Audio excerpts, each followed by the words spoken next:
Olá pessoal, boa tarde. Hoje eu vou falar um pouco sobre a propagação do amendoim forrageiro, uma leguminosa que vem sendo muito utilizada na floricultura, na fruticultura e na alimentação animal. Apesar de existirem muitos vídeos na internet sobre a propagação do amendoim forrageiro, eu acho que uma abordagem diferente só vem acrescentar. Então, nessas primeiras imagens, nós podemos observar dois tipos de materiais propagativos, essas estaquinhas menores aqui, na parte de baixo, que são utilizadas para a produção de mudas em tubetes, como a gente pode observar aqui do lado esquerdo, e as ramas maiores, que são utilizadas para propagação diretamente no campo, para o plantio diretamente no campo. E essas estacas são obtidas, né, em plantas adultas, né, e as ramas preferencialmente devem ser ramas maduras, firmes, para realmente ocorrer um bom pegamento das mudas no campo. Então, com relação ao material propagativo, novamente a gente observa aqui as ramas maduras, firmes, tá certo? Muitas vezes elas já iniciam nos nós o início de formação de raiz, muitas vezes a gente consegue observar isso, tá certo? E a pergunta que fica aqui é o seguinte: por que propagar o amendoim forrageiro de forma vegetativa, por ramas, né, e não por sementes? As sementes também são muito utilizadas na propagação, porém apresentam um custo bastante elevado. Atualmente, 1 quilo de sementes de amendoim forrageiro gira em torno mais ou menos de R$ 300 o quilo. Então é um custo bem elevado. E muitas vezes essas sementes são importadas e pode ser que não sejam acondicionadas de forma adequada. E muitas vezes a germinação não deixa a desejar. Então, é por isso que a gente recomenda a propagação vegetativa. Porém, no Brasil hoje já existem várias instituições trabalhando com o melhoramento do amendoim forrageiro e com produção de sementes. Com certeza, as sementes produzidas aqui têm uma germinação melhor, mas mesmo assim o custo ainda é bastante elevado. Então, por isso que grande parte dos produtores utilizam a propagação vegetativa em vez de sementes. Nessas imagens aqui, a gente observa o processo de formação de mudas através na formação em tubetes. Então, a gente utiliza as estacas obtidas de ramas maduras, estacas com 2 nós ou 3 nós, né? 1, 2, 3 ou 3 nós, e com um par de folhas na parte apical. Então são estacas bem pequenas mesmo, mas enraizam com bastante facilidade. E aqui a gente observa do lado esquerdo aqui uma muda já formada. E a gente pode observar que o substrato utilizado é composto orgânico ou substrato comercial. E aqui abaixo a gente vê as mudas formadas em bandejas de isopor. Então, para a produção de mudas em recipientes, o ideal é utilizar essas bandejas que estão aqui, do lado direito. As bandejas de isopor já foram muito utilizadas na produção principalmente de mudas de hortaliças, mas atualmente foram substituídas por essas bandejas plásticas, pelo fato de serem mais baratas, né? E também pelo fato de muitas vezes as raízes aderirem mais ao isopor do que ao plástico. Então, quando você utiliza a bandeja plástica, a bandeja de isopor, desculpe, pode ser que na hora que você vai tirar a muda da célula, o sistema radicular é afetado, pois o substrato ali esfarela e o sistema radicular fica danificado. Então, hoje, tanto na horticultura como na produção de mudas de amendoim forrageiro, o indicado são essas bandejas plásticas. E pode ser bandejas com células pequenas como essa aqui, desde que você utiliza como substrato o composto orgânico. Então aqui a gente está vendo do lado esquerdo o composto orgânico coado, tá certo? Precisa ter uma granulação menor para caber, né, mais substrato dentro da célula, tá certo? E você vai pegar o substrato, encher todas as células e depois com esse tipo de estaca aqui, você vai fincando as estacas, uma em cada célula.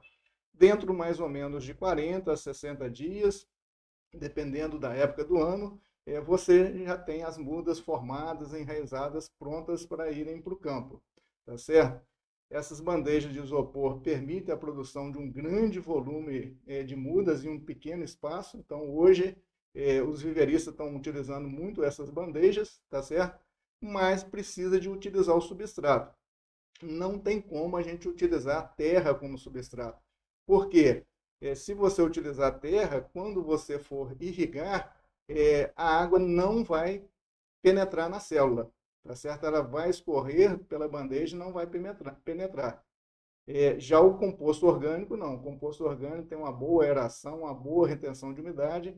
Então, toda irrigação que você fizer, essa água vai penetrar no substrato e vai drenar facilmente. Então, quanto menor as células, melhor o substrato. Então, em células pequenas, praticamente é obrigatório o uso de composto orgânico ou substrato comercial.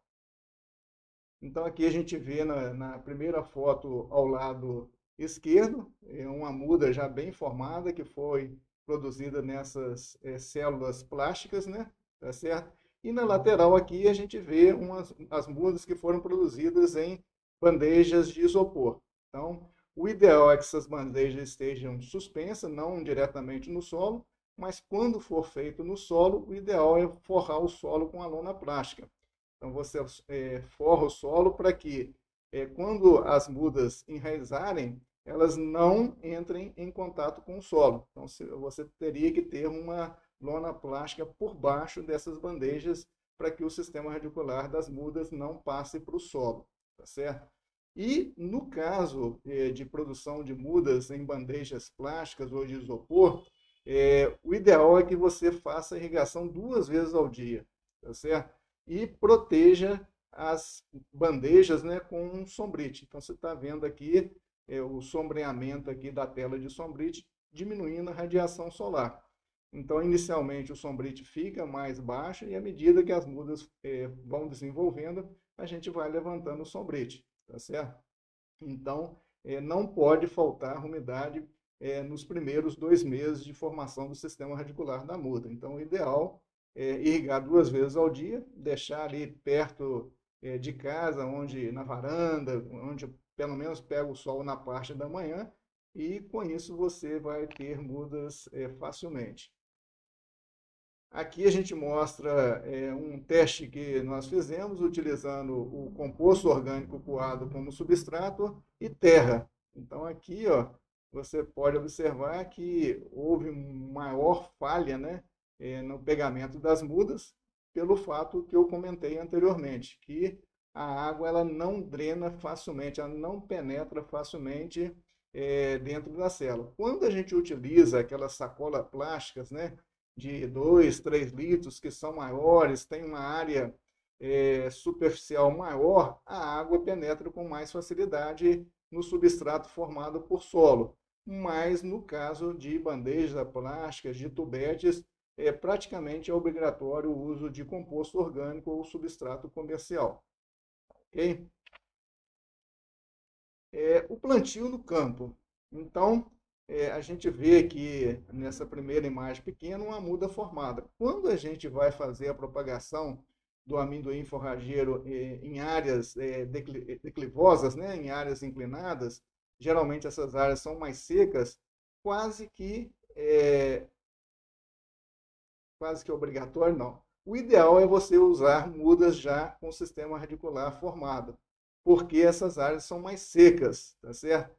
E a umidade, essas áreas retêm menos umidade e a irrigação fica mais difícil. Então, quando você quer cobrir uma área mais declivosa, o ideal é você, com antecedência mais ou menos de uns 3 meses, fazer a produção das mudas, né?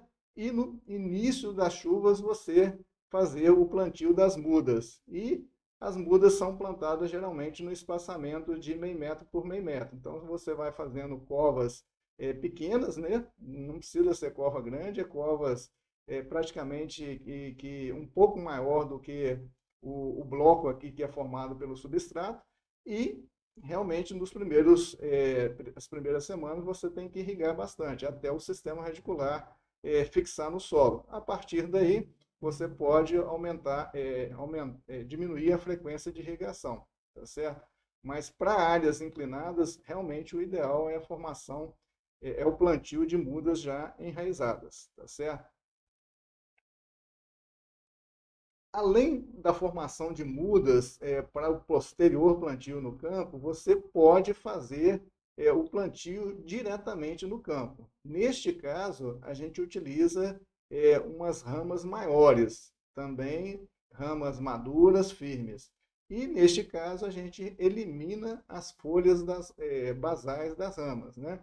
Então, a gente deixa as folhas praticamente no terço superior da muda. Então, a gente vai cobrir com o solo 2/3 da muda, então esses 2/3 aqui que estão sem folhas serão cobertos pelo solo, né? A gente vai abrir um sulco, né? E colocar essa muda e cobrir. Então, o ideal é que a parte superior esteja com essas folhas aqui. Então, no caso do plantio diretamente no campo, nos primeiros 2 meses, você tem que irrigar quase que diariamente. Não pode faltar umidade nos primeiros 2 meses até a formação do sistema radicular das mudas. Aqui a gente mostra uma sequência de desenvolvimento das plantas no campo, de uma fileira de amendoim forrageiro que foi plantado com o tipo de ramas que a gente comentou anteriormente, tá certo? Então, foi colocado ramas no espaçamento mais ou menos de 20 centímetros entre uma e outra, tá certo? E, como a gente comentou, não pode faltar umidade ao longo dos 60 dias iniciais. O ideal, então, é que se faça o plantio no período das chuvas, mas se não ocorrer chuva, o ideal é que a gente vá irrigando nesses 2 primeiros meses, não deixa faltar umidade. Aqui a gente observa o desenvolvimento das mudas, né? Aqui aos 60 dias mais ou menos, e aqui aos 90 dias. E esse plantio foi feito numa área de aterro, então um solo bem pobre. Então, mesmo assim, a gente observa um bom desenvolvimento do amendoim forrageiro. E não foi feito a adubação no suco do plantio. Simplesmente nós abrimos o suco, colocamos as ramas e cobrimos 2/3 da rama. Então, um solo bem pobre. Então, como o amendoim forrageiro é uma leguminosa, rapidamente, né, ele vai, o sistema radicular formado vai fazer a associação simbiótica, né, com micro-organismos do solo, do gênero, bactérias do gênero Rhizóbio, e iniciar a fixação de nitrogênio. Então, por isso que ele desenvolve relativamente bem em solos pobres também. Aqui a gente tem o desenvolvimento da planta cerca de 90 dias após o plantio, aqui cerca de 120 dias, né? Então a gente observa, né, que ele vai soltando as ramas, né, e vai cobrindo o solo, tá certo? E aqui, mais ou menos 6 meses, né, após o plantio. Então, 6 meses após o plantio, a gente verificou que teve uma largura, mais ou menos, de desenvolvimento da planta de 60 a 70 centímetros. O plantio foi feito na parte central e as ramas foram desenvolvendo lateralmente, né? Então, mais ou menos 60 a 70 centímetros. Então, para solo pobre, a gente recomenda um espaçamento mais ou menos de 60 centímetros entre linhas de plantio. E talvez para um solo de qualidade maior, uns 90 centímetros seria suficiente para que nos primeiros 6 meses o solo esteja praticamente coberto, tá certo? Como a gente pode observar aqui, ó, as ramas vão desenvolvendo e vão se encontrando. Então, se a gente plantar no espaçamento de 60 a 90 centímetros entre linhas de plantio, cerca de 6 meses, no máximo aí 8 meses, praticamente todo o solo vai estar coberto com essa leguminosa, um amendoim forrageiro. Então, por que plantar o amendoim forrageiro, né? Então, ele é uma leguminosa, então fixa nitrogênio, então ele desenvolve bem em solos pobres, ele cobre muito bem o solo, então é excelente, dá uma excelente proteção ao solo, tá certo? Controle de erosão, né, em áreas inclinadas, então pelo fato de proporcionar uma boa cobertura, ele também permite o controle da erosão, tolera secas e encharcamentos temporários. O amendoim forrageiro, nós já observamos que ele tem um sistema radicular que aprofunda muito no solo. Nós já verificamos até 1 metro de profundidade, mais ou menos, então ele realmente tolera a seca e encharcamentos temporários. Então, se tem uma área que encharca, então o ideal é fazer o plantio no período mais seco e irrigar se for necessário. E quando iniciar a chuva e por acaso ocorrer algum encharcamento, ele já desenvolveu e ele vai ficar mais resistente. Se a gente plantar um amendoim forrageiro no período de encharcamento, provavelmente as ramas não vão enraizar e não vão ter sucesso no plantio, tá certo? Outro ponto interessante é que o amendoim forrageiro ele é sensível a geadas, então em regiões que ocorrem geadas ele não é recomendado. Outro ponto importante é que o amendoim forrageiro, como a maioria das leguminosas, são muito sensíveis ao dano físico. Então, pisoteio humano, pisoteio de animal, tráfico de máquinas, tudo isso vai afetar o desenvolvimento do amendoim forrageiro. Então, ele é mais indicado para plantio em áreas de pouco trânsito. Então, forração de canteiros em floricultura. Então, nos canteiros, geralmente, a gente não pisa muito. Então, ele desenvolve bem, tá certo?